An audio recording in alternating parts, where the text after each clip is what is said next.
I've never figured out, even for myself, after all these years of writing, nearly 30 years of working as a novelist, how much I should actually work out of pure intuition and how much I should use conscious craft.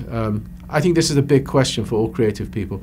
How much of the story do I need to know before I actually start doing the work? If I know too much about the story, it becomes too dry, it becomes too mechanical. But if I don't know enough, then it can easily end up a mess. There are a lot of things I just cannot do unless I know the whole story arc.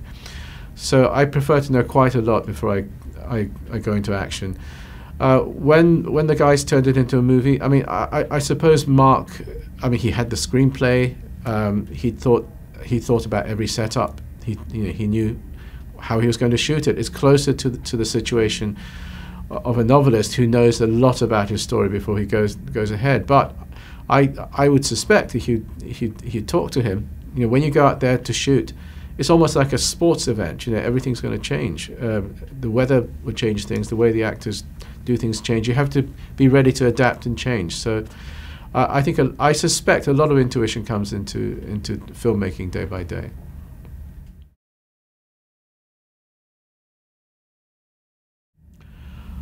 I think the casting is not only right. I found in almost every case, I'm talking about even right down to the small characters, the minor characters that come on.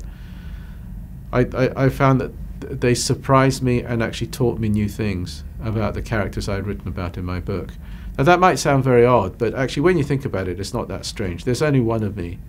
I've got a lot of other things I'm worrying about when I'm writing the novel, like telling the story and writing the language. And you get very skilled actors, very intelligent actors who sympathize deeply with the material, thinking just about their one character.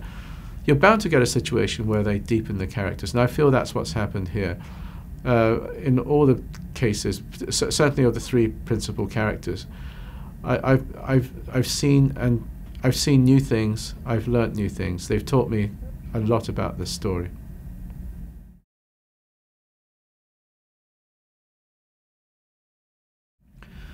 My role in the film, officially it says I'm author of the novel and executive producer.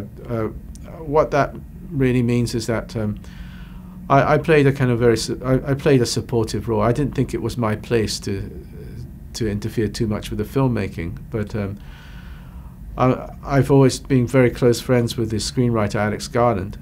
We'd been friends for many, many years before he chose to adapt my book. And so for that reason, I think it was a less formal relationship. We talked all the time, all the way through the filmmaking, all the way through the writing, through the shooting, through the post-production. I was on the set, and I was at the first read-through rehearsal. But I always saw my role as being essentially a supportive one. If they wanted to use me as a sounding board, here I said, here I am. But I didn't want to start saying, look, you should do this, or don't change that. I never found myself in a position anyway of feeling uncomfortable with anything they were doing, because we began this. We chose the people very, very carefully at every step of the way.